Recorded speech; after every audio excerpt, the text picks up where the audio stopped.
Ladies and gents, let's have a little conversation about the Southern San Andreas Super Sports Series DLC, a title that is way too long for any YouTuber out there, but it is what it is, and we're going to go ahead and deal with it. I don't really know a better way of referring to this as the DLC, because saying that name constantly is not going to be a good idea, is it?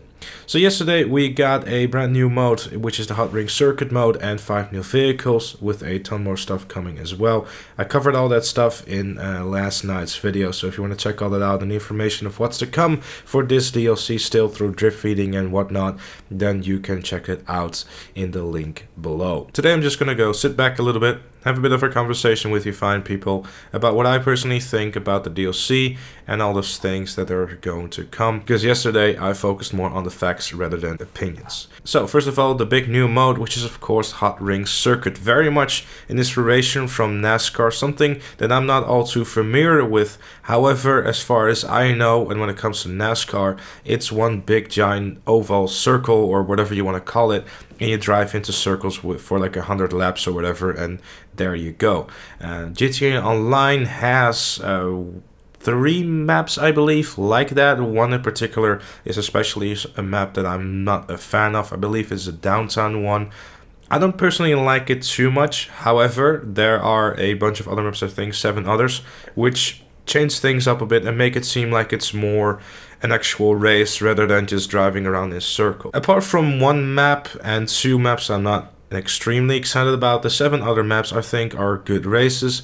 They're not very in-depth races, they're not what you're used to from other Rockstar created tracks, but for what they're meant to be, I think they're pretty well made. There's also a 30-player option, and this is definitely something that is meant to be played on contact and with a full lobby. I think if you can get a full lobby going on with 30 players and with contact, this race mode will become a lot more interesting than what it is, but unfortunately, if you're playing this in public lobbies, it's not going to work as well. But if you happen to be massively popular on whatever platform, or you just have a really active community and you can get a 30-player lobby going on, definitely give that a try. I'd love to see how that works out as well. But personally, I think I'm just gonna go and hide behind non-contact when playing in public lobbies, because we all know how that is going to end up if we decide to put ketchup and slipstream and everything like that on. Personally, I've been enjoying the Hot Ring Circuit races. I think going in those races you should not expect too much of it. It's relatively simple, and yes, this is more than likely something that you've probably already seen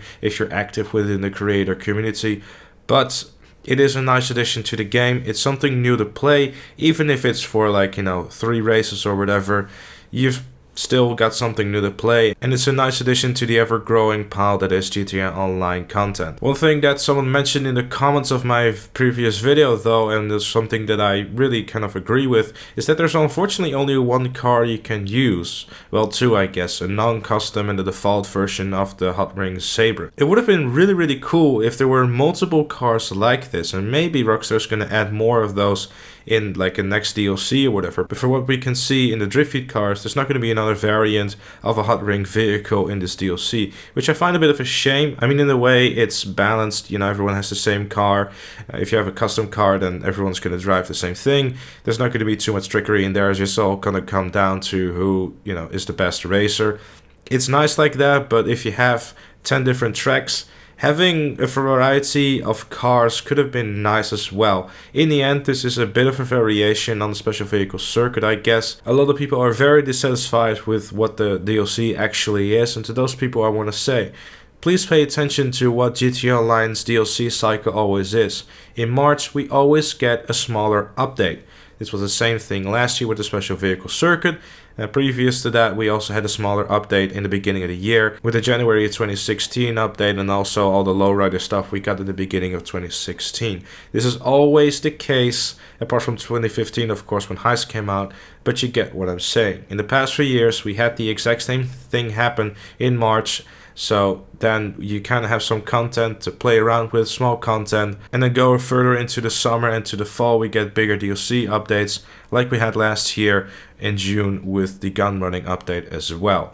So that's kind of like, for those that maybe don't know or kind of forgot about that, that is how GTA Online DLC has always been, and is more than likely how it's going to keep being. Having said that, there is going to be a lot more more content to it. I don't think people should really judge the DLC for what it is right now, mainly because of all the different modes that are going to come out as well. Because on April 3rd, we're going to get the Assault mode, which is in literally 2 weeks.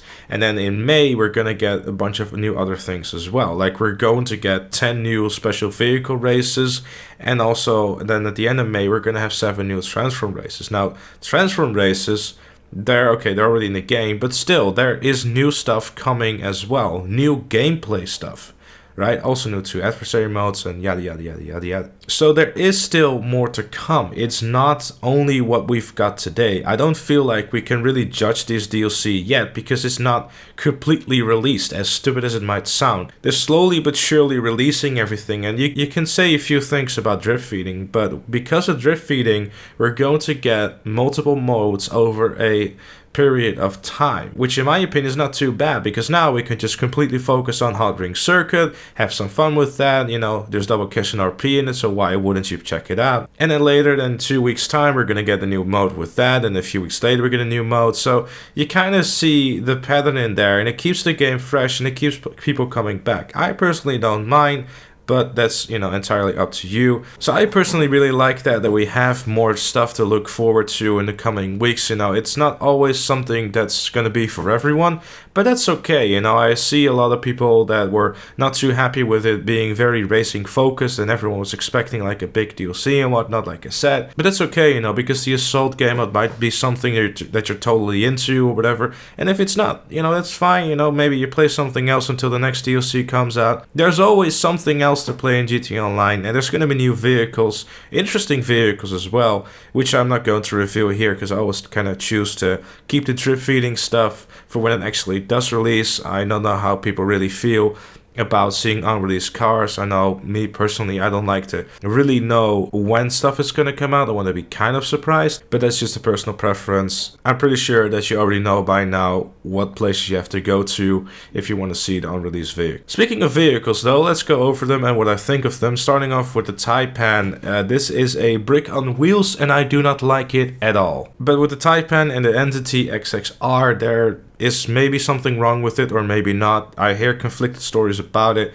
Bruffy and that side of the community is all working it out, so whenever there's more stuff known about it, Bruffy is more than likely going to do a video on it. So I'm personally waiting for it to see what actually is going on with the Gtamen and the Entity, but time will tell. Moving on though to the Hot Ring Sabre. The main reason to buy this car is for the Hot Ring races. Outside of that, I don't really think it has a purpose. It's really difficult to turn. I don't really like the way it handles outside of Hot Ring races. So, but it is a Hot Ring car that we, you know, saw in San Andreas and whatnot. So it's nice to have a car like that return to GTA Online. Then the Entity XXR. Fantastic vehicle. I love it. I love the fact that we got a brand new Entity variant. I personally always had a soft spot for the Entity. It was my first supercar in GTA Online. I loved it very much, and when it, you know, wasn't really that competitive anymore, it kind of hurt me when I had to sell it. But hey, that's fine. We got the Entity XXR now. I personally like the way it handles. It's a bit slow. There seems to be something wrong with it, or something just seems to be a bit odd about its performance. But again, you know, we'll learn more about that as time goes on. But I just like, it's a pretty fast vehicle. The top speed you can just feel it's fast. I haven't seen Bruffy's video yet on how fast it actually is, but from what I can tell, the top speed is definitely there, and it seems to be quite grippy as well. It's not like the Gtamen where it's just basically a grip on wheels. It actually feels like it has potential. Maybe there should be something fixed about it. I don't know. Again, time will tell. Moving on though to the GP200 it's a rally car. It's kind of reminded me of the Omnus, the way it handles as well. It's a pretty nice looking car. I only kind of drove it around on the tarmac though, so I can't really judge it too much. From what I've driven it off-road for a brief moment, it does feel nice to drive, but again, I'm no expert, but I think it's a fun little vehicle. It has some interesting customization going on with it as well. And speaking of interesting customization, we have the Vagola as well, which is a car that I don't know. I don't really know what to say about it. It's a car that you would probably buy as a joke, and then you make some snapmatics with it, and you think, why did I purchase this thing? Maybe I'll get a retweet from Rockstar. Let's tag them about a dozen times. That's probably going to work, isn't it?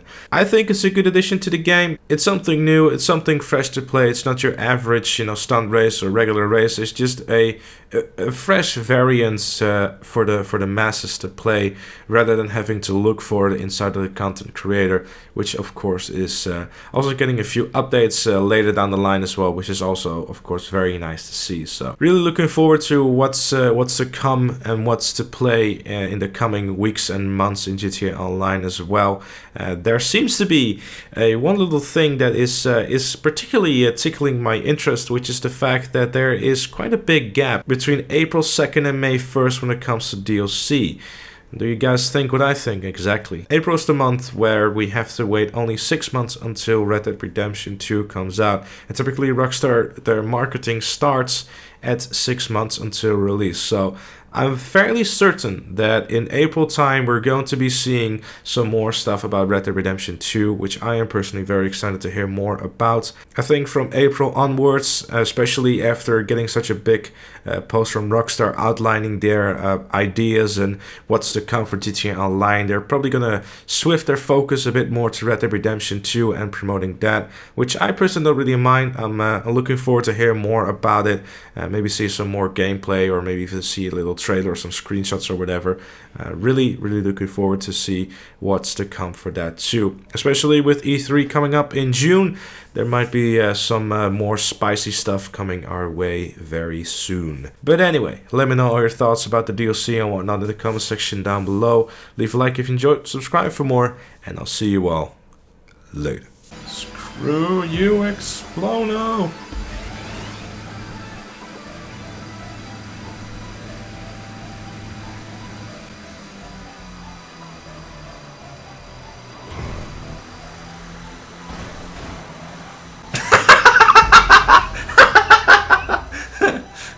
I didn't actually do that on purpose, but when I saw it happen, I was like, yeah, it's 16,000 RP, I'll take it.